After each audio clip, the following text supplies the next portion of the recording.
El Ministerio de Economía les agradece su participación e interés en este webinar titulado Reinicio del transporte público post-COVID-19. Este es el 22º de una serie de webinars que se realizarán en el marco de la hoja de ruta a seguir para la reapertura ordenada de la economía nacional ante la crisis del COVID-19. Nuestro objetivo es facilitar el acceso de información relevante para la reapertura ordenada de la economía a través de temas de interés sobre protocolos de bioseguridad, reapertura comercial y movilidad de personas. Este webinar será impartido por los especialistas Alejandro Andrés Tirachini, José Rodrigo Rendón y Julia Ana Holnagel. Para la reapertura de este webinar, vamos a ceder las palabras de bienvenida al representante del BID en El Salvador, César Falconi. Por favor. Muchas gracias. Muy buenas tardes a todos los participantes de este webinar. Agradezco mucho al Ministerio de Economía por permitirnos participar en este webinar y por compartir con ustedes algunos de los temas relevantes en el contexto originado por el COVID-19. Como todos sabemos, estamos atravesando un fenómeno sin precedentes, algo que ha cambiado la forma de ver y hacer las cosas, de relacionarnos y de cómo movilizarnos. El rol del transporte público siempre ha sido muy importante en la movilidad de las personas y ahora más en los contextos de reapertura donde enfrentamos a un problema que no podemos ver. Con la experiencia de varios países en el mundo que también han gestionado sus reaperturas por fases, poco a poco estamos conociendo el nivel de incidencia en los contagios que en los medios de transporte puedan o podrían darse. En este webinar queremos compartir con ustedes algunas experiencias de la región sobre las medidas en el transporte público que se están dando y se están implementando para minimizar la tasa de contagios, cómo las tecnologías están contribuyendo a este fin y cómo las estrategias de comunicaciones han logrado una buena apropiación de parte de la población. Los dejo con mis colegas Rodrigo y Julia y con nuestro invitado Alejandro, quienes van a profundizar más en los aspectos que he mencionado. Por favor, disfruten mucho del seminario y muchas gracias.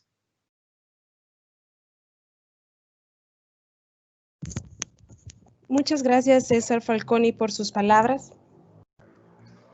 Quisiera, antes de cederles el espacio a los expertos, compartirles parte de las experiencias profesionales de cada uno de ellos.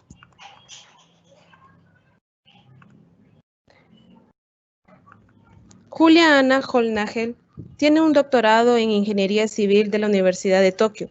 Es consultora de transporte urbano del BID en El Salvador y anteriormente ha estado destacada en la sede de Washington, D.C.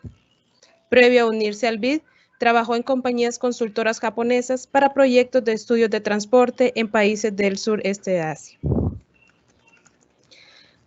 Alejandro Tirachini es profesor asociado del Departamento de Ingeniería Civil de la Universidad de Chile. Ha trabajado en las áreas de investigación en el diseño de sistemas de transporte público, la ingeniería de tránsito, el estudio de externalidades del transporte y los efectos en nuevas tecnologías de movilidad.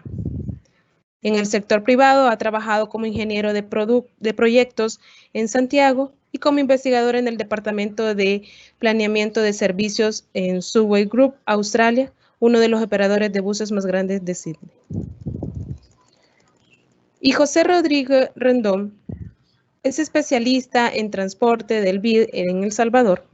Cuenta con formación en Ingeniería Civil de la Universidad Centroamericana UCA en El Salvador, maestría en Administración de Empresas de la Universidad Pontificia Católica de Chile, entre otros estudios nacionales e internacionales.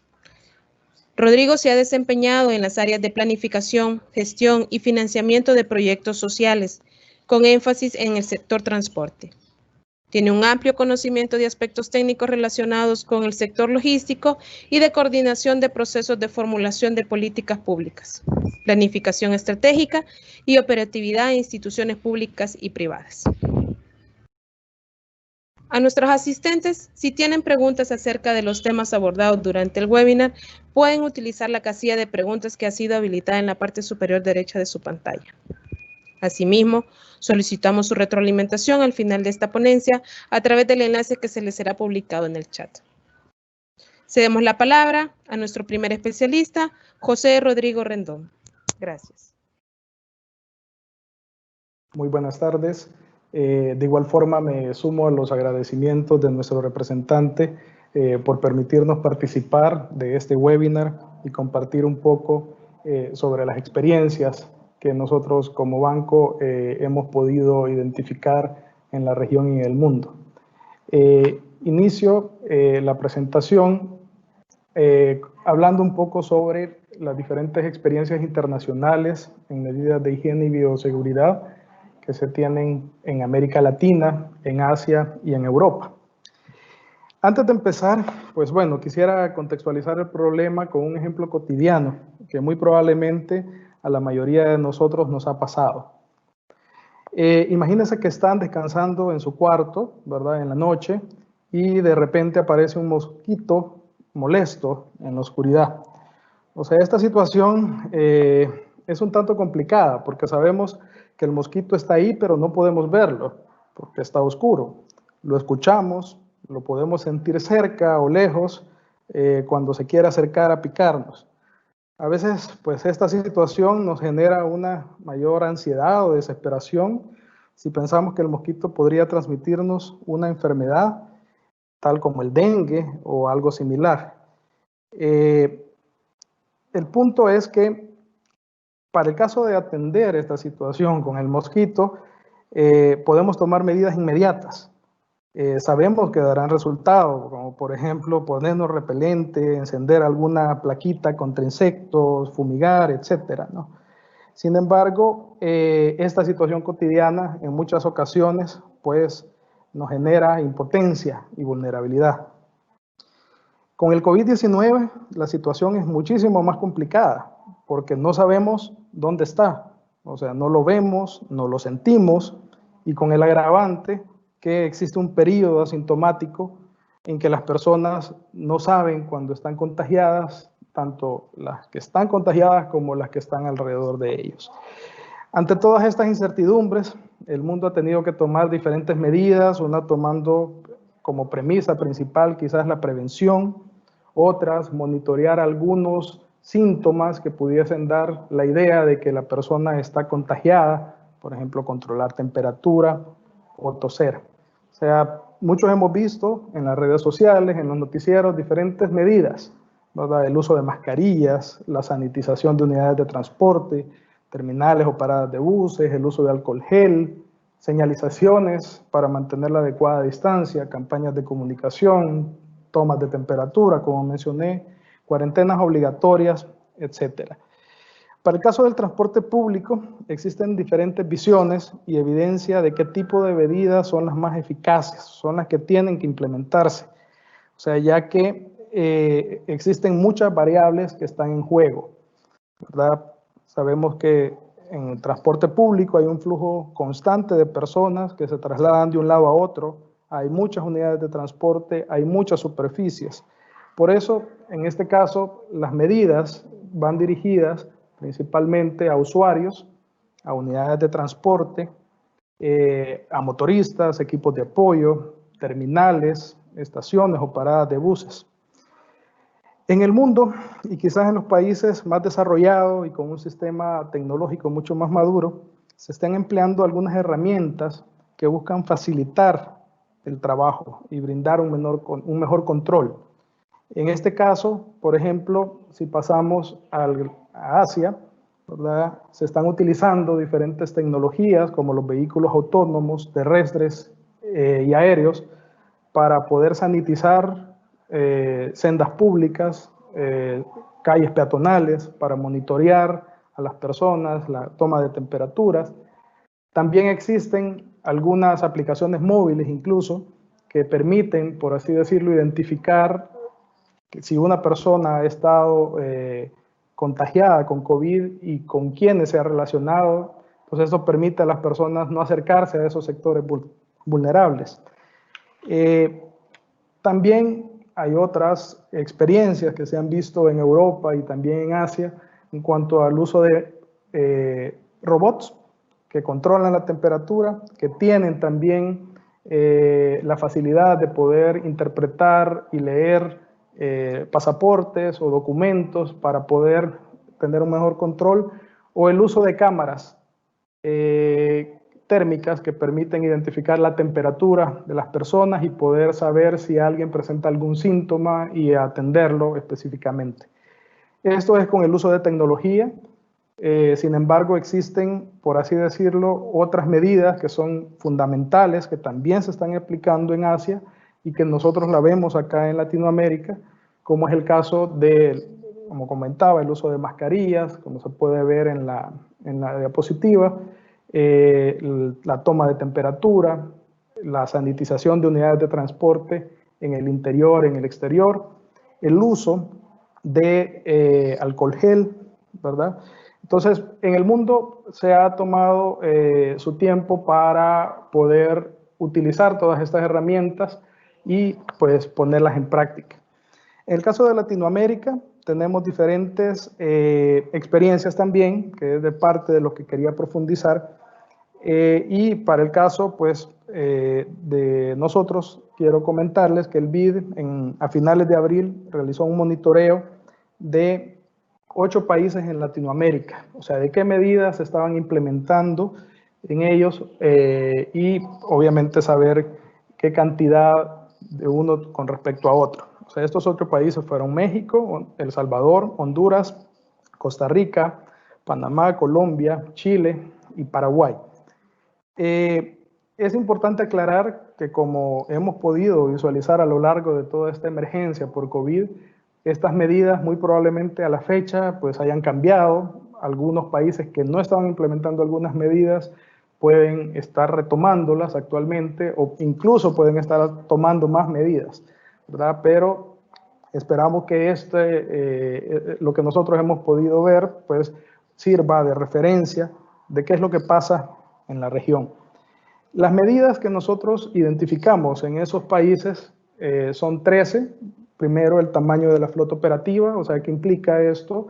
Que algunos países han estado tomando previsiones para modificar la oferta de transporte, ¿verdad? Y poder cumplir algunas medidas como el distanciamiento entre las personas, entre los pasajeros, una medida que acá en el país al inicio se implementó, ¿verdad? De poder dotar a las unidades de al menos un 50% de espacio para poder trasladar a las personas.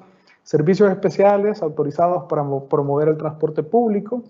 También lo hemos visto acá en el país, que es, ok, el transporte público no está funcionando, pero sí existen buses dedicados para trasladar a los equipos de primera línea o servicios de transporte directamente de las personas a las unidades de salud para pasar consulta o tener medicinas, el uso de máscaras faciales, la sanitización de unidades, el distanciamiento social en las unidades de transporte que acabo de comentar, controles de temperatura, el uso de alcohol gel en estaciones, el apoyo de autoridades en el cumplimiento de normas como un sistema de monitoreo, la protección a los conductores y a personal operativo, medidas de aislamiento nacional, escalonamiento de horarios por sector económico, la provisión de infraestructura para el uso de modos alternativos, por ejemplo, el uso de ciclorrutas temporales que se están implementando en México y en Bogotá, por ejemplo, la gestión de la población en el espacio público cercano a los sistemas a través de una señalización adecuada, etc.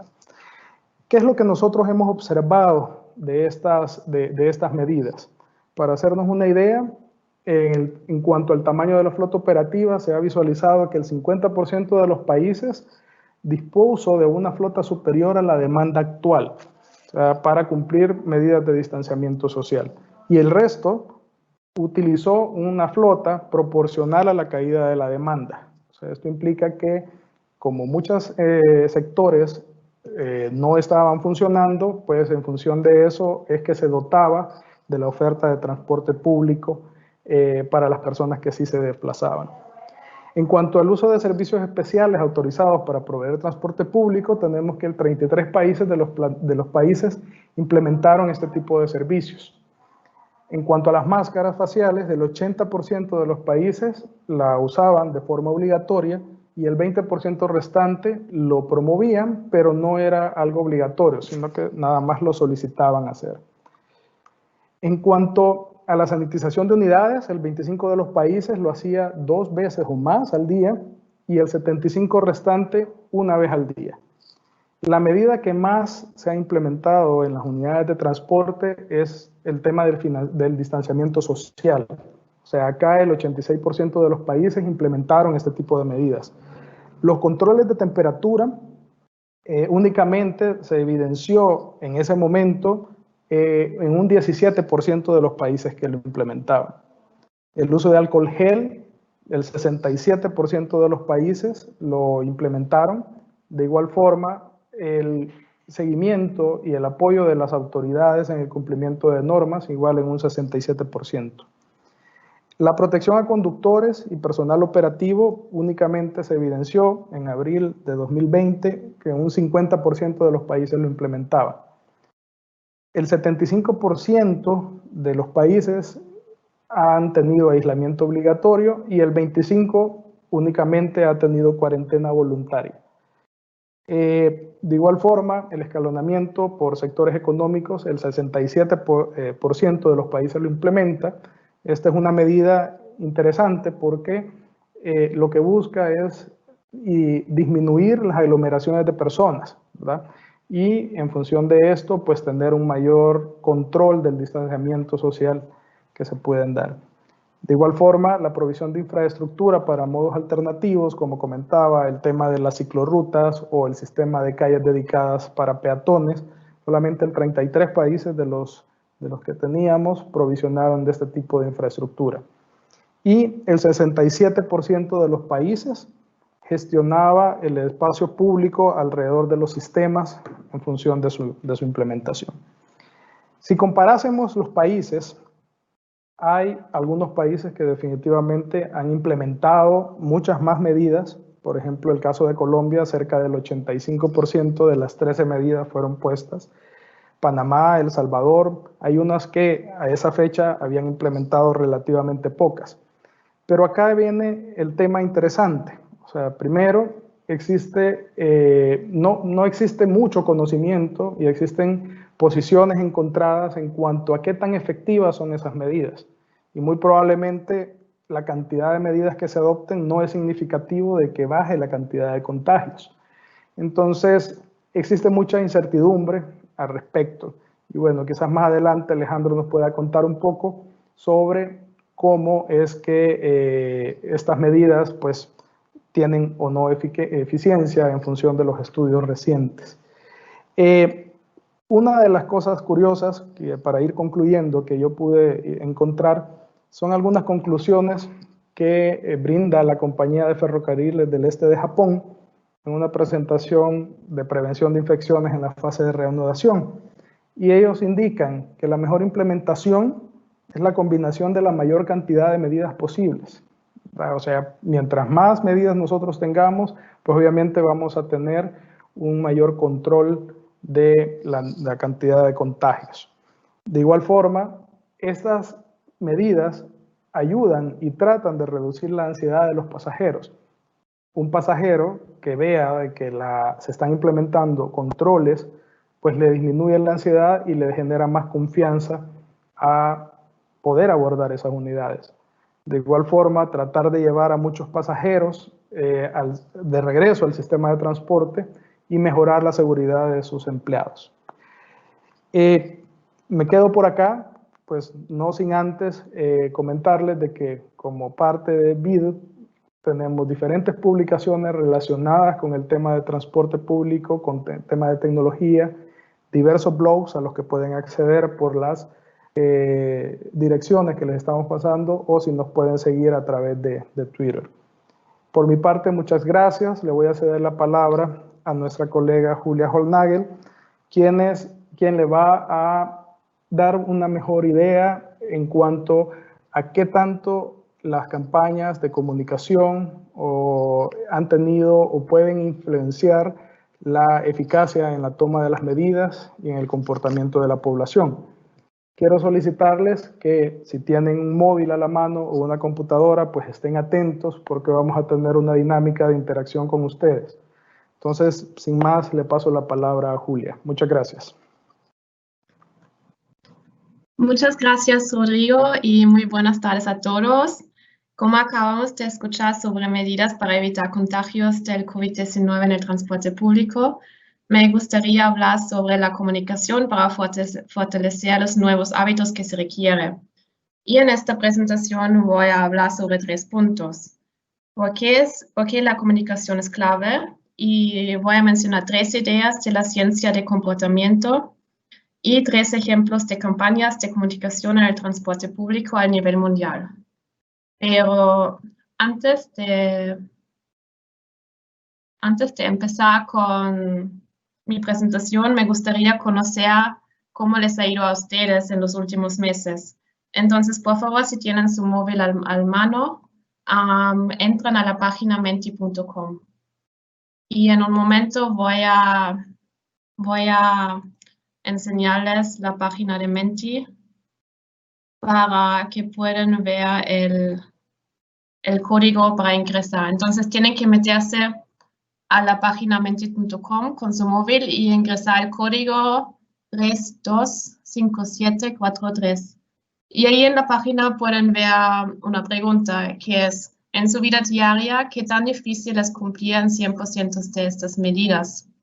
Y aquí pueden evaluar para cada medida qué tan fácil o difícil les parecía en los últimos meses de usar la mascarilla cuando salen de la casa, mantener distancia a otras personas, lavar las manos frecuentemente y limpiarlos con alcohol gel o no tocarse en la cara, que es una recomendación que siempre sale, pero que me parece muy difícil de implementar en la vida diaria. Y aquí podemos ver en vivo las respuestas de los participantes. Voy a esperar unos segundos para ver cómo se cambian los resultados. En el momento parece que lo más fácil para todos era el uso de la mascarilla cuando salen de la casa y lo más difícil no tocarse la cara antes de lavarse las manos. Se ve que está cambiando un poco, pero sigue igual la tendencia que lo más fácil es la mascarilla y lavarse las manos y lo más difícil no tocarse la cara. Entonces voy a volver a la presentación.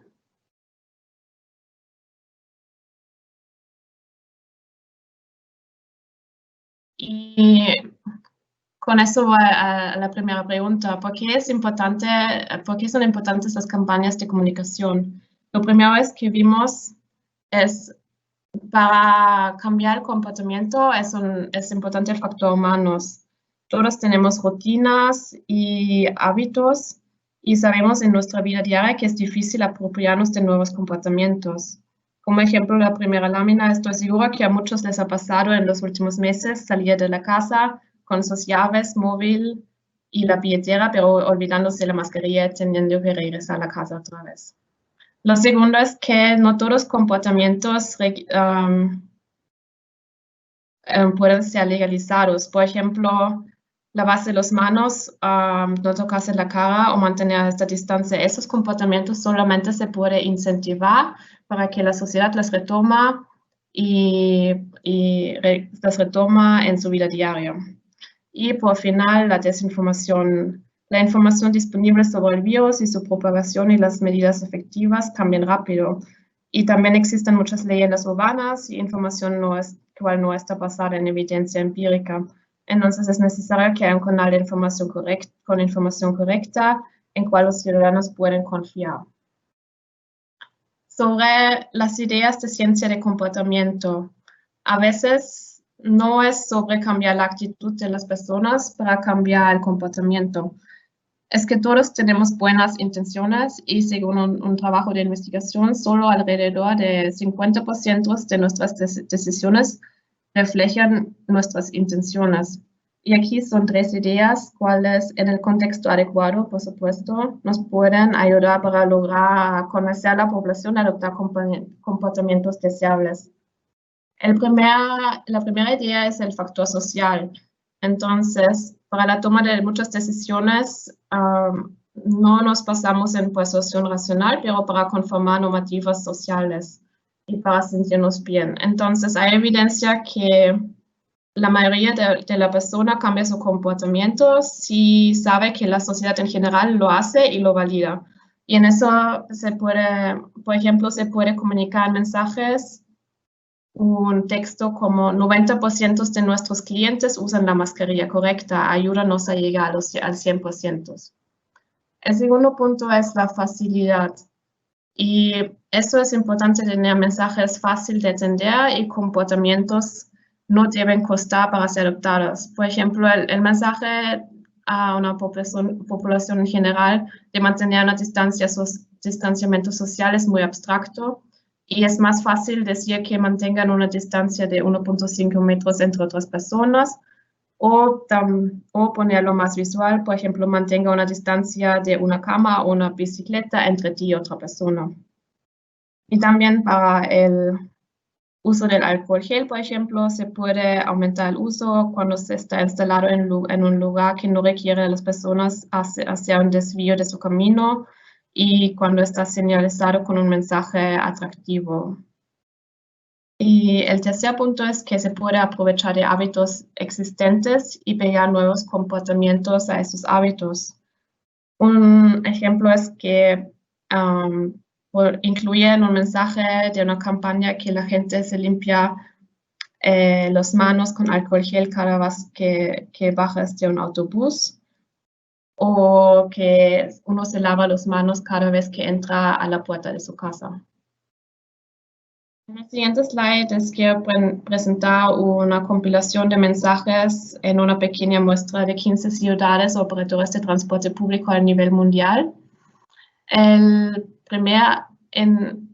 primer lugar, los demás de las ciudades, 12 de las ciudades usaron un anuncio sobre el uso de la mascarilla obligatoria o no obligatoria, que se puede ver en la imagen por abajo a la izquierda. En segundo lugar, eran recordadores para mantener la distancia. Y en tercer lugar, señalizaciones en el piso de paradas, estaciones o dentro de unidades. Pero los demás de los mensajes eran en conjunto con otros. Por ejemplo, en la imagen abajo se puede ver que por favor usar la mascarilla, lavarse las manos y mantener distancia. Aquí empiezo con los ejemplos en 3 diferentes ciudades. El primer ejemplo es de Corea del Sur, de Seúl, en una estación de trenes. Aquí hay 3 puntos. El primero es los banners que se puede ver, tienen mensajes muy cortos y fácil de entender. Uno es: usa la mascarilla, desinfecta las manos, y un mensaje: gracias por usar la mascarilla, y usando la mascarilla puedes salvar vidas. Y también se puede ver que en el piso hay indicadores con flechas para mantener la distancia y también en qué dirección los usuarios deben moverse. Y se puede ver que la gente está usando máquinas que dispensan alcohol gel en su camino atravesando la estación y no tienen que desviarse y lo pueden hacer mientras están caminando. El segundo ejemplo son mensajes muy fáciles de entender y muy atractivos visualmente del Transport for London. Uno es promocionando otras modalidades de moverse en la ciudad: caminar, viajar fuera del hora pico, usar la bicicleta. En el otro lado se puede ver que una imagen para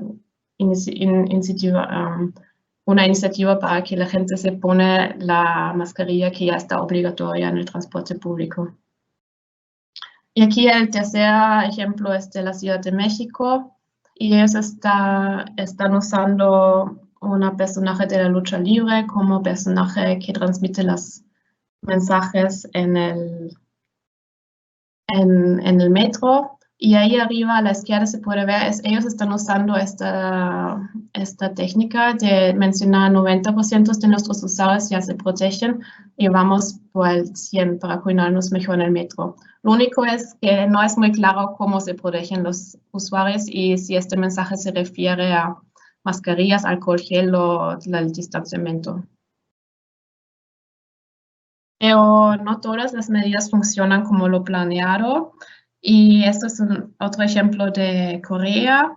En el metro pusieron indicadores en el piso que solamente se puede sentar en los asientos marcados en azul.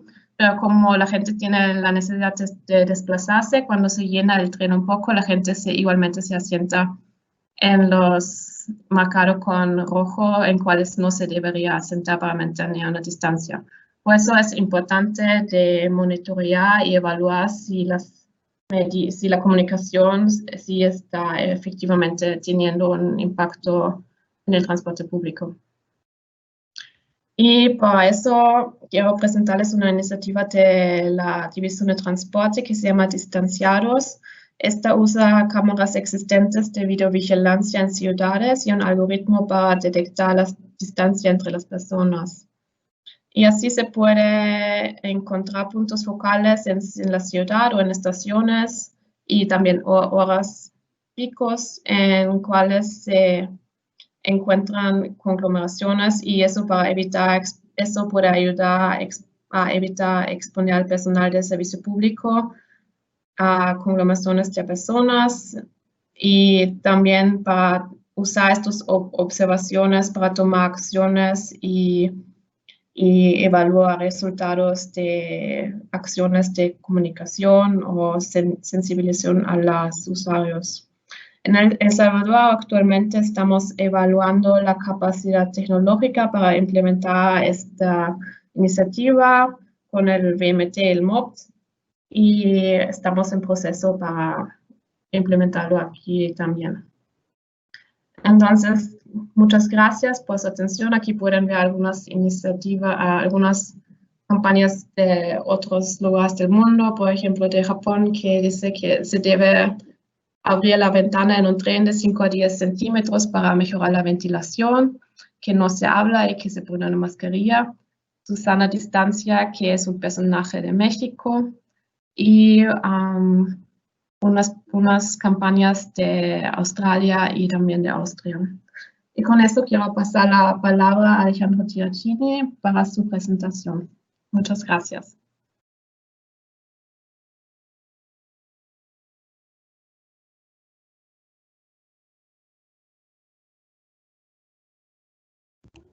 Muchas gracias, Yuria. ¿Me escuchan, cierto? Así es.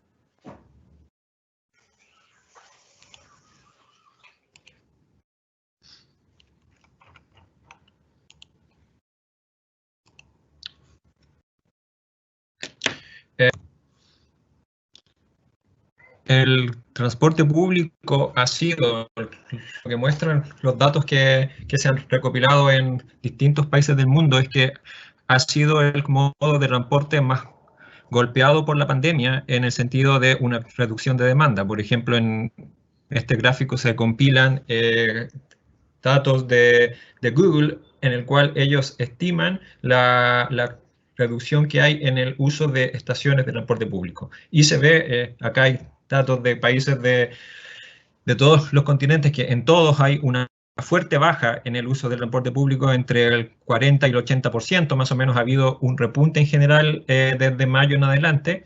La excepción en este gráfico es Corea del Sur, que se ha mantenido en general con buenos niveles, ya hablaba de eso también Julia, en el cual hoy día están prácticamente al mismo nivel en uso del transporte público que había antes de la pandemia, pero son casos excepcionales esto. Lo más común es que en todo el mundo ha habido una baja significativa del uso del transporte público. Ahora también vale preguntarse quiénes son las personas que dejaron de usar el transporte público y que dejaron de viajar en general.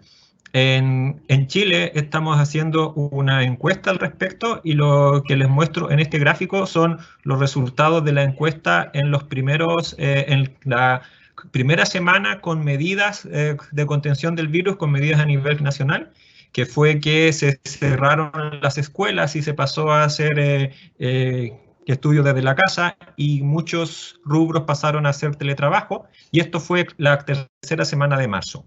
Y lo que preguntábamos en esta encuesta fue que nos digan la cantidad de viajes que hicieron en la tercera semana de marzo versus la última semana que podríamos llamar de normalidad, que es la segunda semana de marzo. Y en este gráfico sale de izquierda a derecha la respuesta de las personas que encuestamos, desde los grupos de menor ingreso familiar hasta los grupos de mayor ingreso familiar a la derecha. Entonces, lo que de aquí podemos destacar es que, primero, como ya mencionaba, el transporte público pierde mucha más demanda que el automóvil, y además que las personas que más dejan de viajar son las personas de mayores ingresos. O sea, las personas que más quedan usando el transporte público son principalmente personas de menores ingresos familiares. Y este gráfico se relaciona al anterior porque además preguntábamos si usted en la tercera semana de marzo trabajó desde su casa o se tuvo que trasladar al trabajo. Y de nuevo, lo que muestra esto es que los grupos de menores ingresos son principalmente los que no pueden hacer teletrabajo por la naturaleza misma de sus trabajos, mientras que a la derecha están los grupos de mayor ingreso, donde la mayoría de las personas sí cambió su modalidad de trabajo de trasladarse a una oficina o a otro lugar de trabajo versus a quedarse en la casa.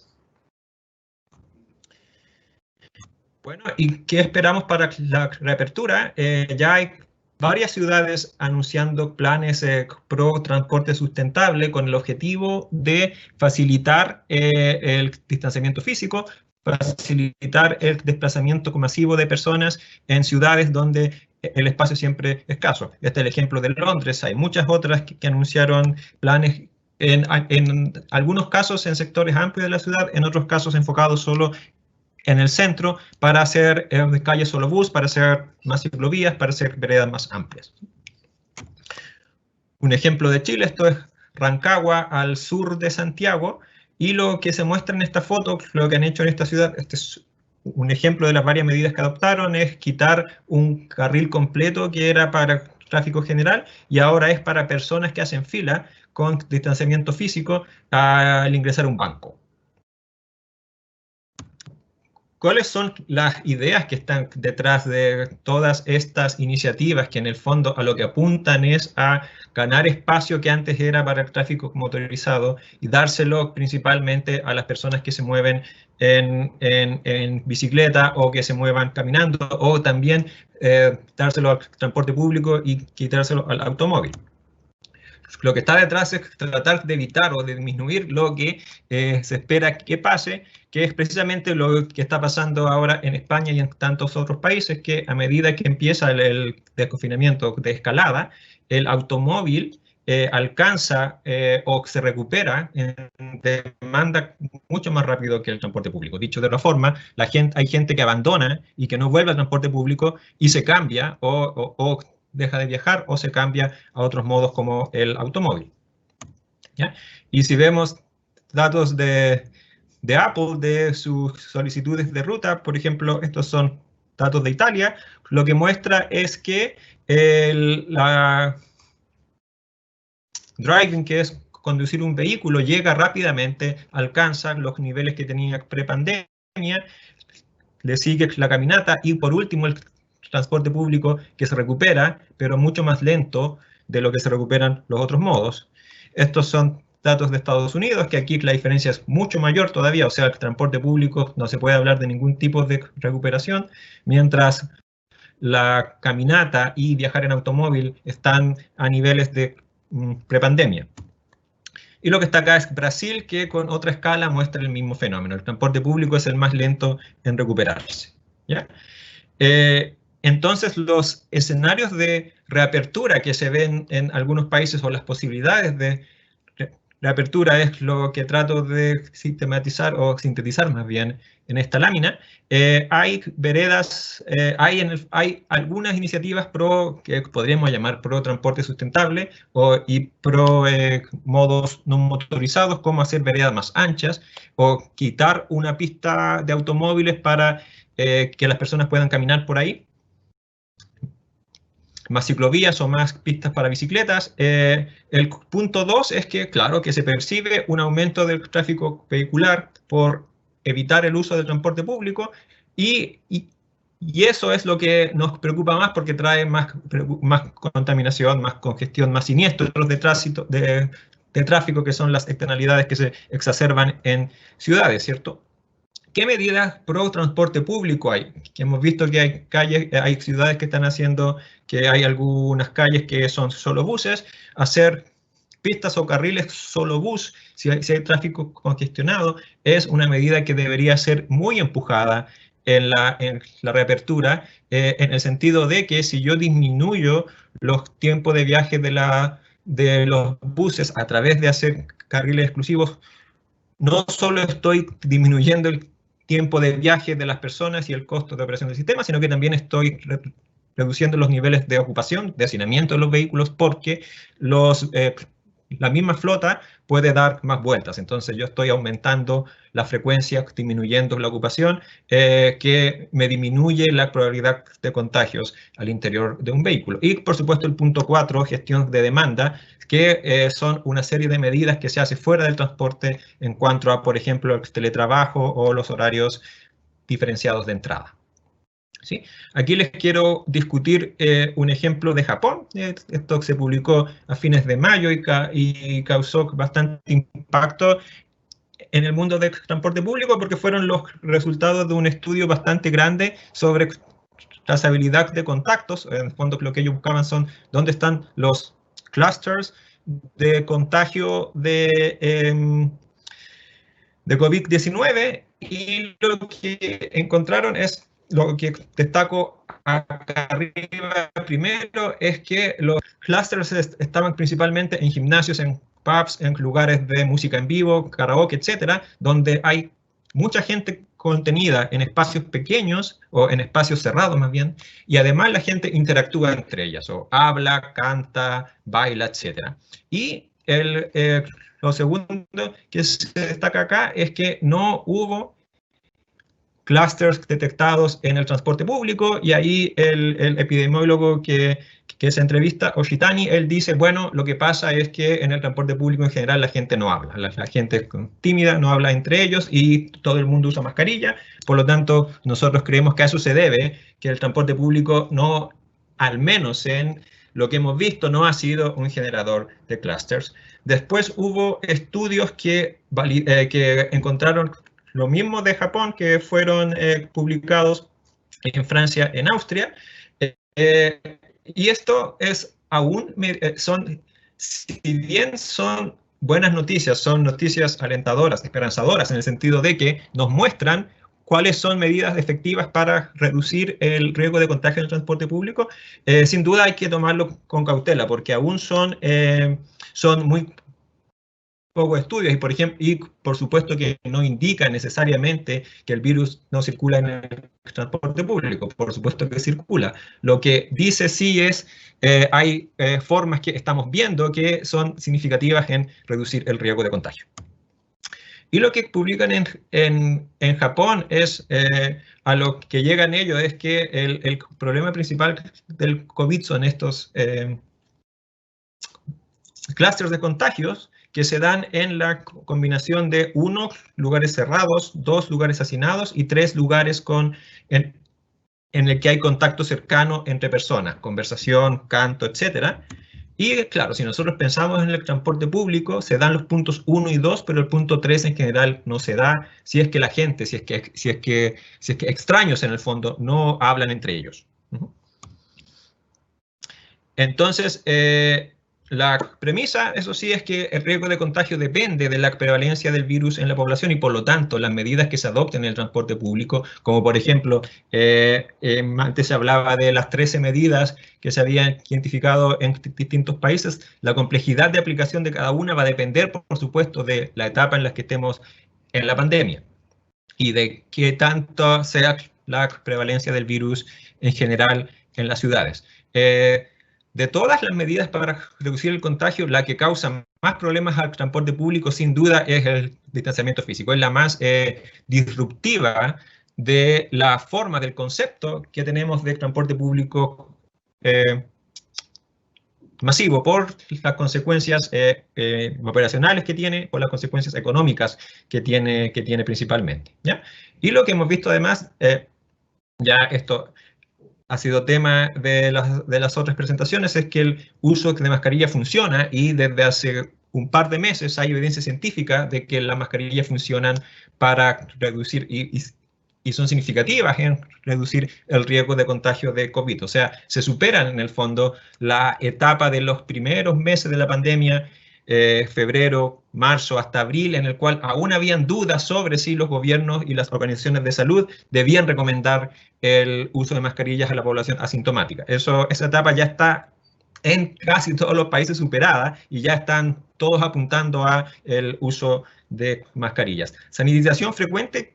¿Qué tan frecuente? Ahí hay un signo de interrogación. Estoy hablando de sanitización de vehículos, de estaciones, etcétera, porque por supuesto eso tiene un costo asociado y hay que sopesar cuáles son los beneficios que tiene más o menos sanitización, si hacerlo 2, 3, 4 veces al día, etcétera. Y está el tema también de los viajes largos versus los viajes cortos. O sea, mientras más tiempo la persona esté expuesta en un lugar cerrado, por supuesto que su probabilidad de contagio va a ser mayor. Solo para mostrar de lo que hablaba, de los papers que ya están mostrando, por ejemplo este de abril, que ya están mostrando el efecto que tienen las mascarillas en reducir la circulación del virus, ¿ya? Y este caso fue bastante interesante, que fue publicado como carta en una revista científica, y lo que describen es un caso de una persona en China que él debía volver a su casa, y antes de subirse al bus empezó a toser. Pensó, bueno, esto no está bien, pero no tenía tiempo, se tenía que subir al bus y no tenía mascarilla, y se subió. Y estuvo en el viaje por 2 horas y 10 minutos. A posteriori resultó que él estaba infectado con el virus COVID-19, y en esas 2 horas y 10 minutos él contagió a 5 personas, de 39 personas que habían en el bus. No había mascarilla en general, porque esto fue en los primeros tiempos del virus en China, entonces aún no habían adoptado medidas duras.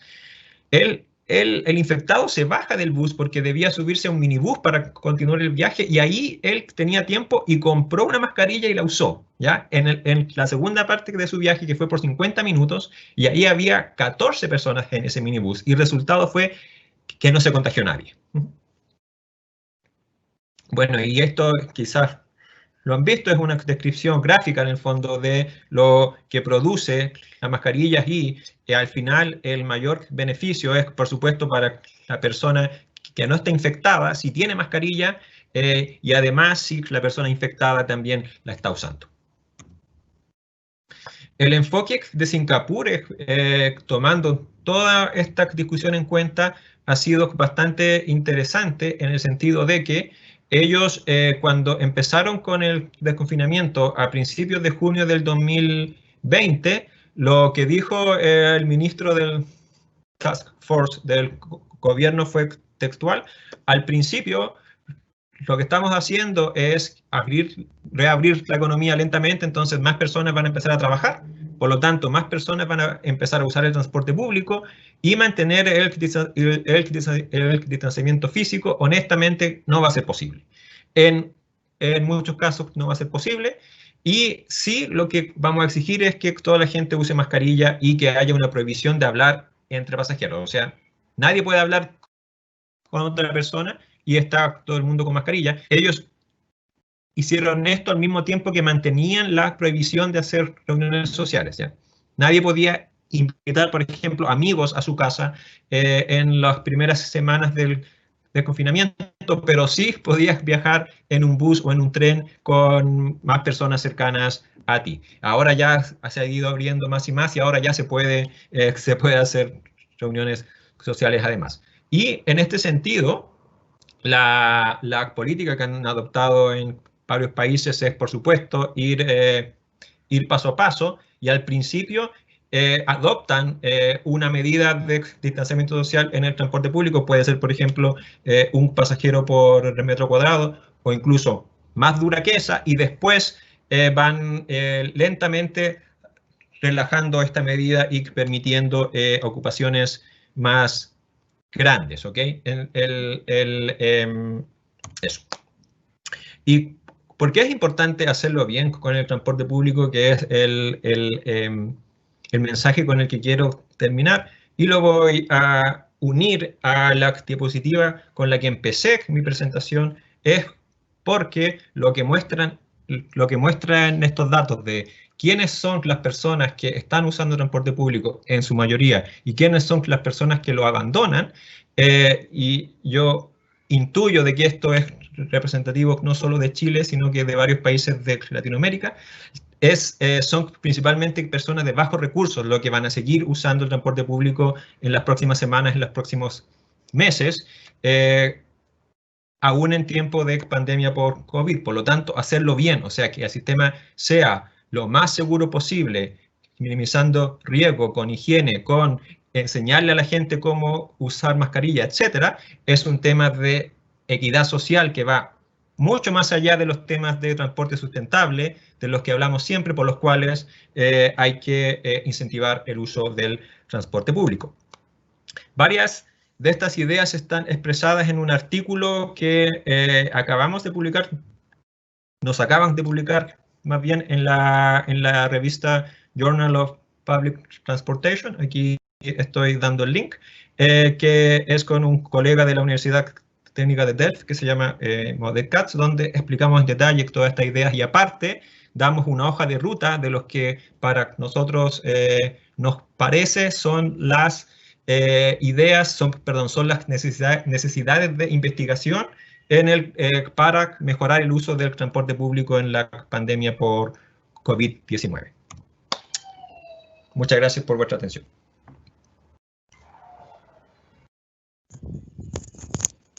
Agradecemos a los especialistas Julia Holnagel, Alejandro Tirachini y José Rendón por sus intervenciones, que sin duda alguna serán de mucha aplicabilidad en nuestra etapa de reapertura del transporte público.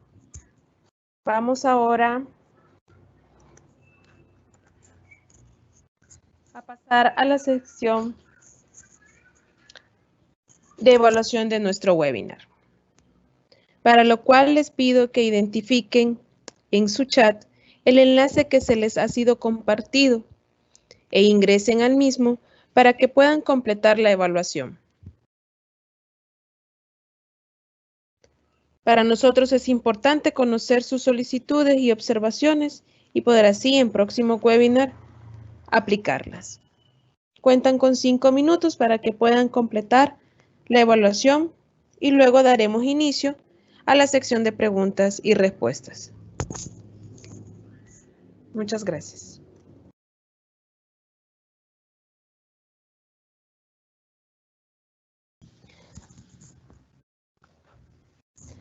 Agradecemos a todos por su retroalimentación. En estos momentos daremos paso a la sección de preguntas y respuestas que han sido enviadas por las personas que han formado parte de este webinar. A continuación, mi compañera del equipo estará dando lectura a las preguntas que nos han enviado, bajo la metodología una pregunta para su posterior respuesta. José, le dejo la palabra. Muchas gracias. Tenemos algunas preguntas. La primera que indica, ¿son necesarios los guantes para una persona de la sociedad? Julia, ¿tú nos quisieras ampliar un poco ese tema, por favor? Bueno, muchas gracias por la pregunta sobre el uso de guantes para una persona de la sociedad. Lo que se sabe ahorita es que los guantes pueden dar una seguridad falsa, y en el caso que uno toca el móvil o monedas y después se toca en la cara, uno igualmente se puede contagiar. Entonces, en el momento para alguien de la sociedad general es suficiente lavarse las manos frecuentemente usa alcohol gel. Pero en caso de un nivel de exposición muy alto, por ejemplo en hospitales, el uso de guantes es obligatorio. Entonces depende también del entorno físico y del riesgo a cual uno se expone para eso. Muchas gracias, Julia. Hay una segunda pregunta que indica, ¿se podría reiniciar el transporte público con el 100% de unidades y con una capacidad del 50% de su capacidad de asientos al público? Quizás comentar un poco que definitivamente en condiciones normales, por así decirlo, algunas sociedades no pueden tener una flota de buses que pueda atender al 50% de capacidad para una libre circulación, ¿verdad? Depende también de varios factores. Primero, pues, si en hora pico usualmente las unidades van al 100% de su capacidad. Entonces, en ese entonces, pues muy probablemente no sea posible. En hora valle, me refiero a otra hora que no hay mucha circulación o mucha aglomeración de personas, muy probablemente sí. Entonces, en realidad depende. También depende de las medidas, como decía Alejandro. Muy probablemente las medidas que se tomen en la sociedad sea implementar más el teletrabajo, lo que implique una menor cantidad de demanda de pasajeros. Entonces, las unidades podrían cubrir con su oferta de transporte la pregunta. No sé, Alejandro, si acaso tú quisieras complementar o pasamos a la siguiente pregunta. Sí, muy breve. Estoy de acuerdo contigo con respecto al teletrabajo. Lo que yo imagino que va a pasar es una situación intermedia entre la que estamos hoy día, en la cual las personas que tenemos trabajo de oficina estamos en muchos países forzados a hacer teletrabajo ya por meses, a ir a una situación intermedia en la cual vas a hacer teletrabajo algunos días y otros días vas a ir por reuniones, porque va a seguir siendo conveniente ir a la oficina, vas a seguir transportándose. O sea, es algo que es entre el cero teletrabajo que teníamos antes de la pandemia y el 100% del trabajo que tenemos ahora. Ya eso, por supuesto, que va a disminuir la ocupación de los vehículos de transporte público. No olvidar el tema financiero, que va a jugar un rol, por supuesto, porque esto va a colocar más presión para aumentar los subsidios al transporte público. Muchas gracias, Alejandro. Hay una tercera pregunta específica para Julia Holnager, que se relaciona con la reactivación del transporte público, las medidas que se deben de tomar para evitar contagios en parte cuáles son las medidas que se podrían implementar en este sentido. Bueno, en general, como cuando el nivel de contagio es alto, lo más ideal sería tomar una combinación de la mayor cantidad de medidas de cuales se sabe que tienen un impacto positivo para evitar contagios. Y entonces, aparte de tomar medidas dentro del transporte público para evitar contagios, también se puede habilitar otras maneras de la movilidad, por ejemplo, promocionar la movilidad activa, o muchas ciudades han abierto ciclorrutas temporales que están cuando se bloquea un lado de un carril, y ahí se pueden circular las personas en bicicleta, y también han avanzado en implementar planes de construir ciclovías. Por ejemplo, si había un plan de 10 años, se ha adelantado las fases para dar más espacio para el transporte activo. Gracias, Julia. Yo retomo la segunda parte, otra pregunta que hablaba sobre el proyecto de distanciamiento que Julia mencionó. Quizás comentar un poco que este es un proyecto interno que ha desarrollado el banco y que ha puesto a disposición de los países. Actualmente se está ya implementando en 3 países de Latinoamérica, en Argentina, en Ecuador y en Colombia. Lo que se está haciendo es que, como es un producto que se basa en la capacidad instalada de los países, se evalúa la capacidad de los equipos, de los sistemas informáticos, de los centros de monitoreo, y en función de eso pues se decide si es necesario hacer alguna mejora o no, ¿verdad? Entonces, en esa etapa nos encontramos, en una etapa de evaluación de los sistemas. Hay otra tercera pregunta que habla de las 13 medidas implementadas en el transporte público, cuáles recomiendan promover y adoptar para el transporte particular, y cuál sería la capacidad idónea de pasajeros a fin de minimizar el riesgo de COVID-19. Esta es una pregunta que, bueno, está relacionada un poco con lo que conversaba Julia, ¿verdad?, anteriormente, pero para el caso del transporte particular, la experiencia que hemos podido identificar en algunos países, por ejemplo en Estados Unidos, el uso de plataformas de transporte compartido como Uber o Lyft, ¿verdad?, ya no permiten hacer viajes de diferentes, con muchas personas. Es únicamente viaje con una persona que pueden trasladarse, perdón. También en otros países han implementado algunos protectores, sistemas de protección entre el conductor y la parte posterior de la cabina, ¿no? No sé, Alejandro, si tú tienes alguna otra experiencia, pues si no, pasamos a la última pregunta.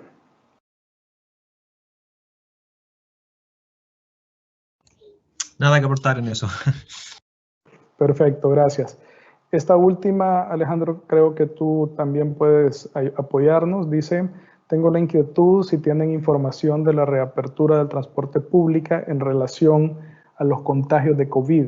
¿Cuál es el mejor momento de apertura de transporte público? ¿Cuándo la estadística de los contagios va a la baja? ¿Cuál es la experiencia en otros países?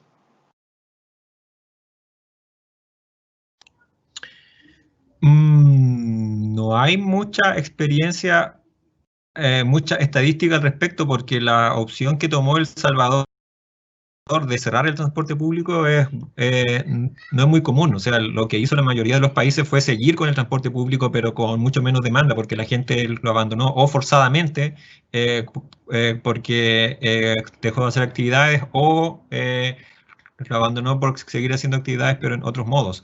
La reapertura, una vez que se cierra el transporte público, debería ser de alguna forma escalonada, eso sí, lo cual se da de forma natural, porque al principio la demanda siempre es baja. Tendrías que ver los datos de China, por ejemplo, donde en Wuhan ellos cerraron el transporte público, cerraron la ciudad completamente y después lo abrieron. Si alguien quiere complementar de los demás, por supuesto, encantado. Creo que no tengo igual comentarios, Alejandro. Muchas gracias. Hay dos preguntas relacionadas con el tema de la tarifa del servicio de transporte público y el tema de subsidios. Quizás acá comentar un poco la experiencia internacional en cuanto a esto. En el caso particular de los diferentes sistemas de transporte, existen casi siempre alguna contribución de parte del Estado a través de subsidios que se brindan, pero principalmente están enfocados en la demanda de pasajeros, ¿verdad? Hay mucha discusión sobre esto. Definitivamente es una situación que afecta a la operación de los diferentes sistemas de transporte y por consiguiente puede justificar algún tipo de apoyo, ¿verdad? Pero en el caso, les hablo en el caso de las experiencias que nosotros hemos podido ver. No sé, Alejandro, si tú también tuvieras algún comentario, o Julia. Si no, pues cerramos la ronda de preguntas. Yo no tengo comentario adicional a este tema.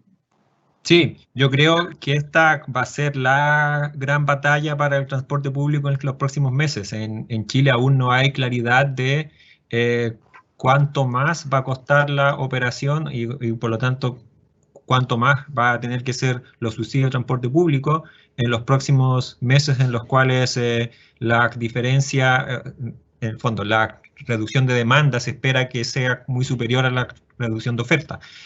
Por lo tanto, va a haber un mayor desbalance entre los ingresos del sistema y los costos. Y esa va a ser una batalla que se va a dar en distintos países en Latinoamérica, en no todos los países hay subsidios al transporte público, y en los que hay es un tema que en general es controversial o polémico, en el sentido de que se entra a pelear en el erario público con otras necesidades igual o más apremiantes que requieren subsidio y que van a requerir apoyo en los próximos meses, desempleo, aumento de la pobreza, etcétera. Hay acabamos de tener una última pregunta, Alejandro, que está relacionado con lo que tú comentabas en cuanto a si en algún momento el uso de transporte público puede llegar a niveles similares de la era anterior, mencionan, a la pandemia. Hay ciertas tendencias, ¿cierto?, que tú mostraste. Sí, claro, que el transporte público en algunos lugares no se ha recuperado, no se recupera, y en los que se recupera más lento que el automóvil, que la caminata principalmente. Es difícil esta pregunta, depende del contexto. Los que han sido más exitosos son los países desarrollados de Asia, Corea del Sur, Japón, etcétera, donde Taiwán, donde el virus está controlado o está al menos hasta ahora muy controlado, y en el fondo en general la gente ni las autoridades tienen mayor temor en que las personas usen transporte público, porque tienen una serie de medidas muy estrictas de higiene y de uso de mascarilla, etcétera. Ya ustedes dos se refirieron a eso en sus ponencias también. En el caso latinoamericano yo lo veo mucho más dudoso que eso pase, siquiera que algún día se recupere la demanda que había antes, porque va a haber gente que simplemente no va a confiar en el transporte público. Toda la persona que tiene acceso al automóvil, en general es difícil que vuelva al transporte público, y se van a crear nuevos hábitos. Yo en ese sentido, para nuestro contexto, soy más pesimista, en el sentido de pensar de que, a no ser que haya alguna acción decidida de política de mejorar mucho el sistema de transporte público a expensas de quitarle espacio a otros modos de transporte, va a haber una disminución de la demanda que, con más o menos impacto, se va a sostener en el tiempo. Muchas gracias, Alejandro. Igual agradecemos mucho por todas las preguntas y por el tiempo que nos han dedicado.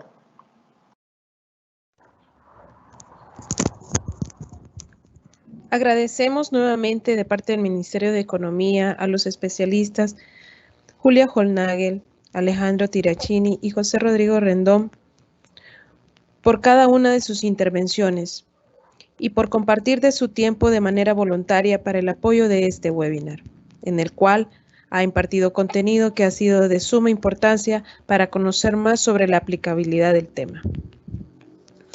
De igual manera, les agradecemos a cada uno de ustedes por acompañarnos hasta el final de este webinar e invitarlos al siguiente, que estaremos realizando el día lunes 6 de julio a las 11 de la mañana, el cual será impartido por Patricia Margarita Orellana Mendoza, representante del Banco Hipotecario, con el tema Facilitando opciones de crédito para activar el aparato productivo Banco Hipotecario. Los esperamos en los próximos webinars que estaremos realizando en el marco de la hoja de ruta a seguir para la reapertura ordenada de la economía nacional ante la crisis del COVID-19. Damos por finalizado este webinar. Que tengan todos muy buenas tardes y feliz fin de semana.